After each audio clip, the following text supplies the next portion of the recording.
When morals decline and good men do nothing, evil flourishes. A society unwilling to learn from the past is doomed. We must never forget our history. We must never lower our guard. You've played some pretty intense characters throughout your career. You look at someone like Howard Hughes and now with J. Edgar.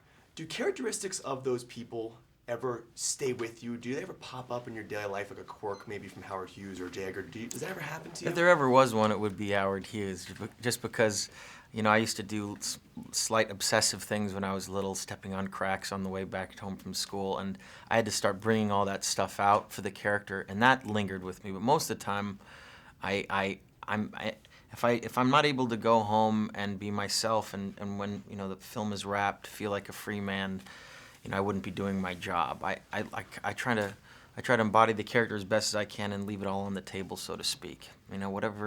Whatever you have to portray about that character should be burned into celluloid. Edgar, you will rise to be the most powerful man in the country.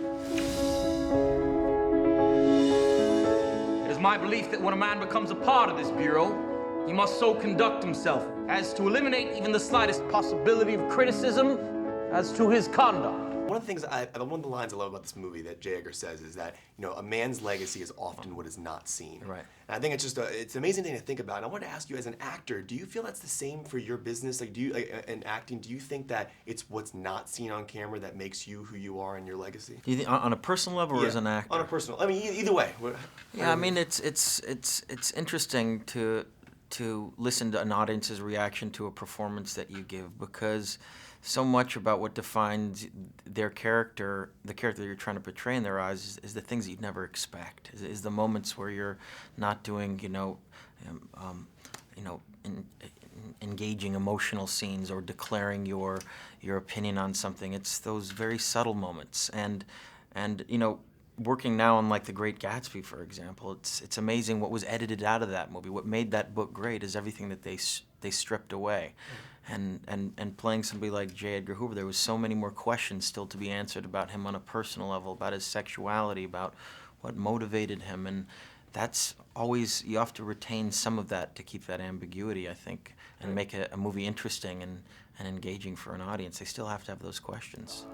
Mr. Tolson, I need someone who I can trust. I want you to be my number 2 man. You understand? I need you.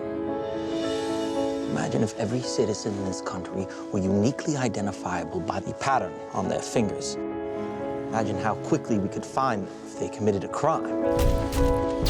When you're under that makeup, do you feel more pressure or less pressure when performing? Because it's almost like you're hidden. It's almost like you're totally. It's like yourself. But do you feel like you can be?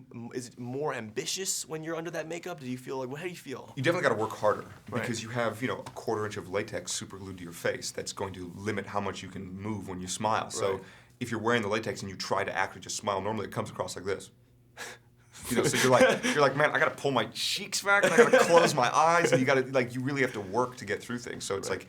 wearing that makeup, you have to, you're wearing a mask that you have to force stuff through, I guess. So Right. yeah, it was definitely more challenging, and I've never done anything like that. Leo's done some stuff like that, so he in the beginning was like, hey, just a couple tips, make sure you really move your neck a lot, because people tend to just sort of get stuck in one of these things, So yeah, there was a lot of talk about that kind of thing and working through it. You remember that file we created on his wife?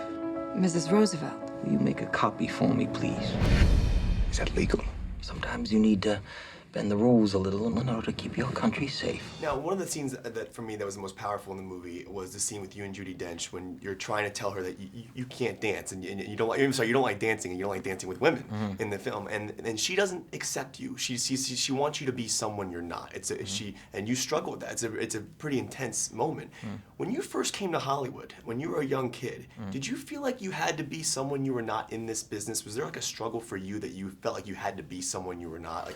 I think, yeah, definitely. When I was a young actor, it was a very interesting process, because you're going through this audition process to get these jobs, and you want to please everyone around you. You want to make all the the directors and the producers believe that you can do and accomplish anything. And it wasn't until the moment that I really wanted to quit You know, remember I was 12 or 13 years old, and I said, you know what, this isn't for me. I'm not getting much work, and I'm sick of this sort of dog and pony show. Maybe I'll go do something else. And that was the moment where I started landing roles, and it was very interesting to me because I felt like it took a level of detachment, and the ability to walk away from something was very important in the process of focusing on the work and not wanting to please everyone around you. And that it was a very interesting period of time in my life, and it changed me as a person too. Please leave the transcripts here with me. Feel free and share them with your brother, Mr. Kennedy. Let him know that I have a copy of my own. The president is afraid. All the admiration in the world can't fill the spot where love goes. We are the sinners, Edgar. We tolerated lawlessness in the land until it grew to diabolical proportions. The blood is on your hands, Edgar. You mentioned the relationship in the film, and obviously, you know, you guys struggle with having to keep that secret. Yeah. Because especially his mother will not allow him to be who he wants to be, especially in that one scene with him and Judy. Yeah. When you first came to Hollywood, did you feel any pressure to be someone different? Did you feel like you had to like adjust or change yourself to be like fit in with the Hollywood scheme? Yeah, there's a lot of pressure when you first come into Hollywood, and it's all a bunch of crap. Like they'll say like you have to be angry, you have to be tormented, you got to be disturbed, you got to smoke cigarettes, you got to be angry, you got to be creative, you got to be the artist, and it's like and all those things. So then all of a sudden, like in front of every acting class in LA, you'll see everybody just like chain smoking their American spirits and like doing their actor thing, and it's just like there's like a whole idea of what being an actor should be for people who are trying to get into it. But then once you actually get past that and start working, you realize that like no actors are really like that, you know. Right. So yeah, there's definitely pressure, I think, in every world to sort of fit into the mold in order for people to accept you or to tolerate you. What are your exact qualifications for your position of leadership in this bureau? My qualifications, sir? I don't know who I can trust anymore. I see right through you. You're a scared, heartless, horrible little man. Don't wilt like a little flower. Be strong. Yes, Mother. It's time this generation learned the difference between villain and hero. Do you ever find yourself picking up quirks from the characters that you play? Like, does that ever come back to you in your daily life? Yeah, I haven't really gone around kissing a bunch of dudes. No, so not like that. No, didn't stick. no. I mean, like, just like in general, just the emotionality of the character and just like who you like, because it's a pretty deep role for you. Yeah, I didn't mean it like that. No, I was just messing around, of course. Like, definitely when you're making a movie, like, you spend so much time thinking about the character and so much time thinking about his mannerisms that, yeah, you probably pick up a couple of things. But then once you're done, like, I mean, it's probably just, like, more masochistic than anything to keep thinking about it. You kind of just have to let it go. Even great men can be corrupted.